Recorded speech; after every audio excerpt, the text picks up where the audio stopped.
just to see the extraordinary work that's being done to get to a place where, as President Biden has said, Africa feeds itself. And actually, more than itself, a place where Africa feeds the world. And that is not only very possible, I'm convinced that it can happen.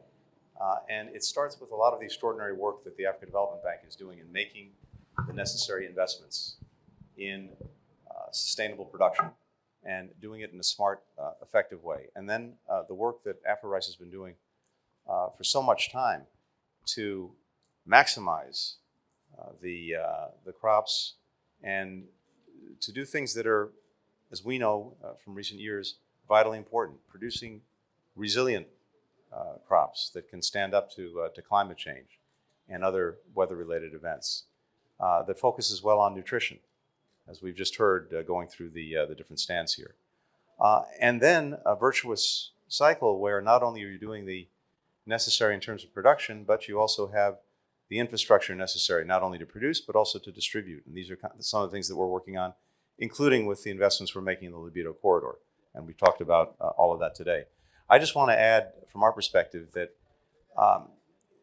there is so much extraordinary innovation that is not only possible, but is happening, that can make a huge difference. And what has really struck with me is that a couple of years ago, as we faced an almost perfect storm of crises that were having a huge effect on food security around the world, the combination of climate change, of COVID, and then conflict, including Russia's aggression against Ukraine, we were seeing the devastating impact that was having. And of course, when you've got that kind of crisis, you want to jump in and do everything you possibly can on an emergency basis to help people. And that's exactly what the United States did, providing billions of dollars in additional assistance to countries in need. We're by far the #1 donor to the World Food Program. We are honored as well to be one of the closest partners to the African Development Bank.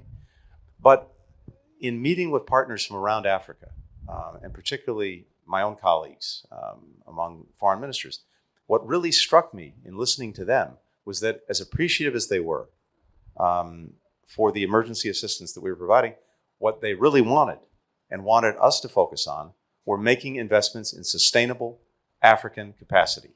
Again, so that Africa can feed itself. And that has been President Biden's focus throughout the last 3 years. Of course, we've had the remarkable work that USAID does through Feed the Future, a long-standing program that has made a huge difference. But what we're also doing is adding new elements to that. And the one that we're focused on now is something we call a Vision for Adopted Soil and Crops, or VAX. And what's powerful here is this. You've just seen today the extraordinary work that's being done to adapt rice in the strongest possible way. But we also believe that along with rice, there are other traditional crops in Africa that are remarkably nutritious. In other words, they don't just bring a caloric benefit, they bring real nutrition with them, as you're doing with the rice, that can be adapted to be climate resilient so that they can stand up to the extreme events and weather patterns that are afflicting crops around the world, and that will appeal to people here in Africa. If you marry that to the other half of VAX, and that is the soil, and the technology that we now have to be able, anywhere in the world, to map the quality of a field, anywhere. Is the soil good, bad? What does it need to be the most productive? You put those two things together, the ground itself and what goes into it.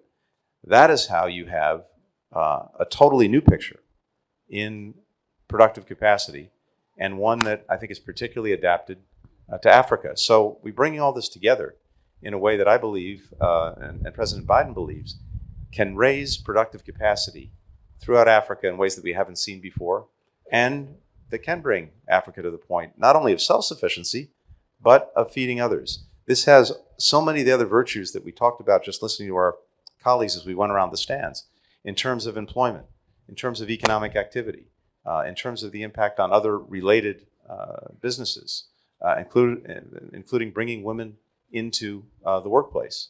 And by the way, this is so critical, and it was really interesting to hear the role that women are playing in this particular effort. We know that if women around the world were working on parity with men in the workplace, that is, if you had equal participation by women in the global workplace, you would add $28 trillion, $28 trillion to the global economy. That's incredibly powerful. So all of these things create a virtuous cycle, and answers one of the most, maybe the most profound need that we have, because as President Biden said, if you can't feed your child, nothing else really matters. We see this here. We see this in the remarkable programs the African Development Bank is doing, and we're grateful to be a partner. Thank you.